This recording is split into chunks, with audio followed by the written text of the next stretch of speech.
Welcome. You have reached review time with Imperial, and today we're going to review another Marvel's Studios film, Ant-Man and the Wasp. Basically, Ant-Man Part 2.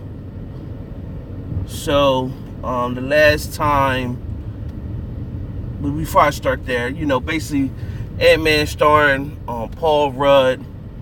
The Wasp is Evangeline Lilly. You might remember her from the hit show Fishburne. Has a cameo appearance in there. Michael Douglas, of course. He's Hank Pym. Michelle Pfeiffer, she's in there. She's the mom that was said to be lost in the quantum realm in part 1 when they was telling the story when she used to help the father.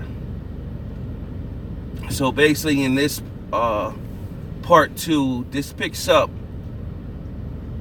after, to bring you where the timeline is. This is after Captain America Civil War. So when Ant-Man showed up in Captain America Civil War, when he was in that fight helping Captain America, when the the Falcon went and recruited him, he took the suit without Hank Pym's permission, and in the process of taking that suit, he violated his probation that he was out on from part 1 when he got out of jail, and he got in a bunch of trouble, which then triggered and got Hank Pym and Hope Pym, which is the Wasp, got them in trouble. So they've been basically hiding from the FBI ever since. So they've been living, because they could now, what they have done in this film, they took the shrinkage to a whole nother level. Now they can shrink cars, still be in them. They can shrink houses and still be in them. So basically what they did was they shrunk their house, they shrunk their lab and everything, and then they enlarge it when they get to a place where I guess they feel it's safe. So since then, they've been on a run from the FBI. Paul Rudd has been reduced to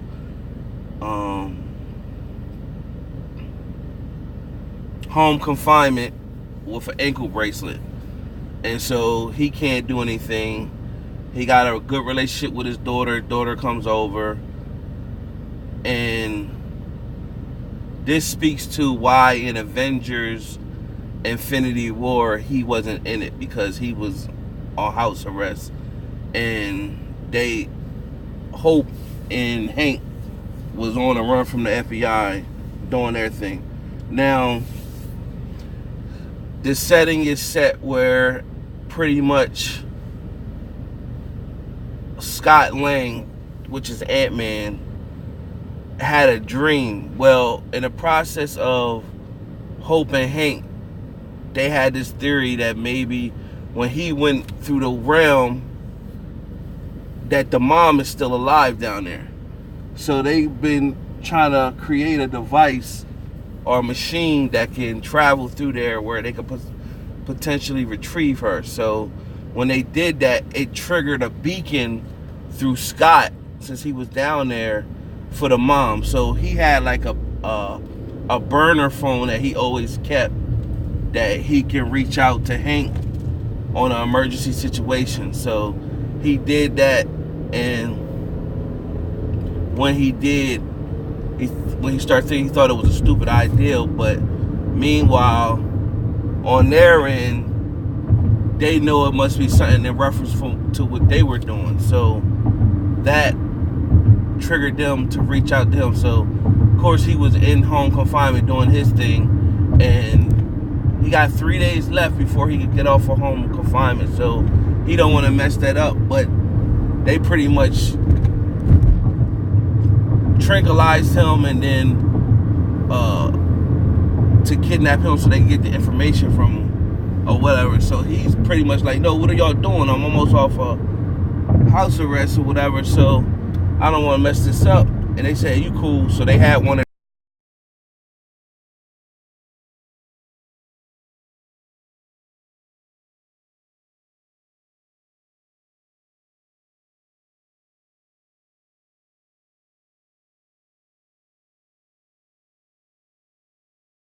their aunts, enlarged one of their aunts. And if you remember from the first one, they put these things on the ant.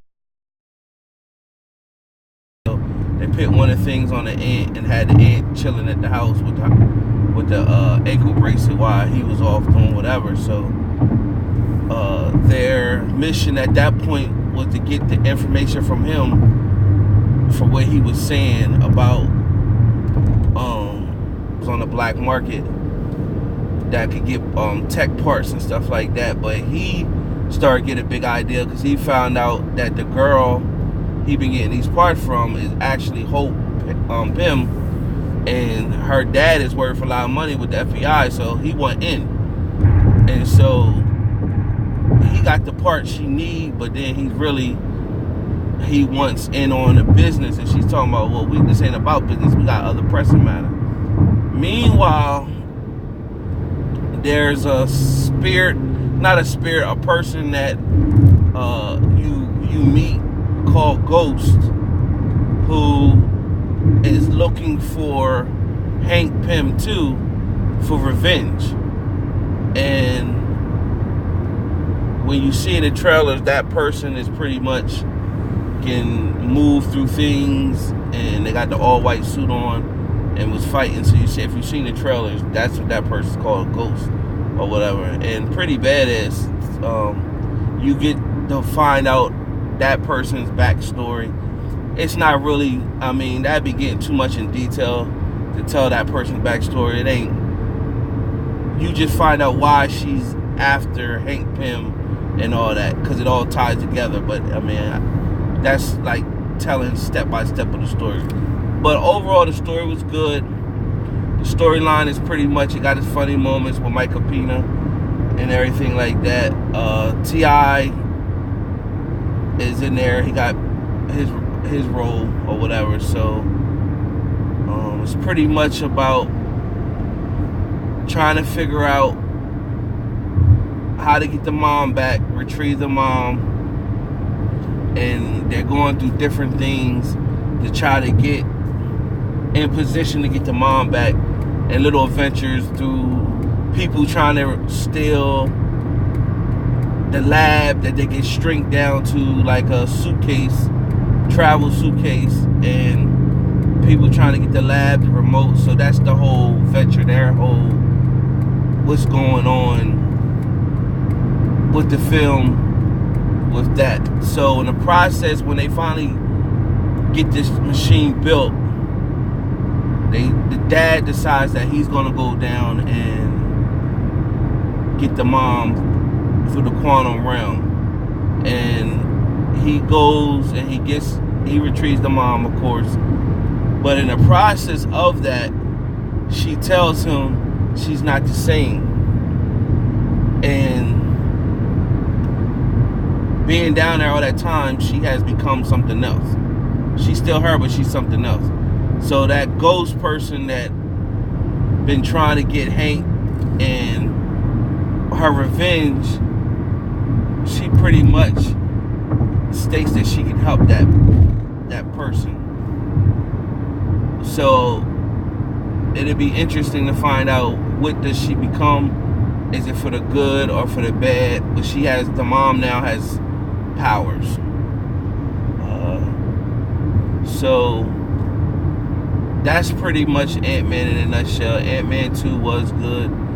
If anybody was wondering what he's been doing all this time, that's what he was doing. So then, after the mom and everybody's back together, they now are trying to retrieve something out of the quantum realm to help the girl, so that maybe that could cure her. So when they zip Ant-Man through there, he's speaking to them from his little walkie-talkie thing in his ear, and once he retrieves the stuff, they did a countdown, like 5, 4, whatever. They only got to 3, and then they went blank. So he took it as they was joking. But when the scene goes back, now the timeline is where Thanos snapped his finger. And if you've seen Avengers Infinity War, you know when Thanos snapped his finger, it pretty much dissolved everybody. Well, 50% of the population. And when it travels back to the scene, you see the mom, Hank, and Hope, they all ashes. And then you hear Ant-Man on the remote thing pretty much saying, hey, stop playing, whatever. But they're not there because, of course, they're ashes. So it's going to be interesting who's going to find him, know that he's in the quantum realm, and how did he get out of there. So there are 2 post-credit scenes, and that was one of them that I just gave. The other post-credit scene, it's on there, but it's really, I mean, you could wait around just to see it, but it's not really worth it, in my opinion. There's one that comes right after the film, and then there's one that comes after all the credits go up. So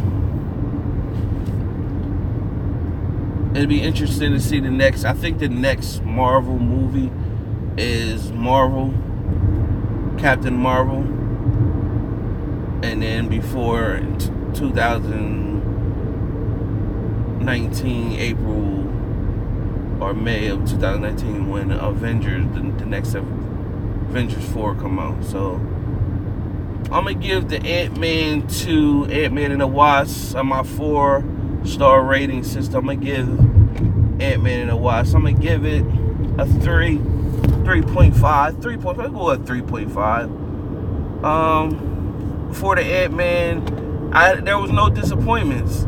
It was a good movie. Kept me in tune. Comedic. 3.5. 4 would be, it's just excellent. But I give it 3.5. I got nothing bad to say about the movie.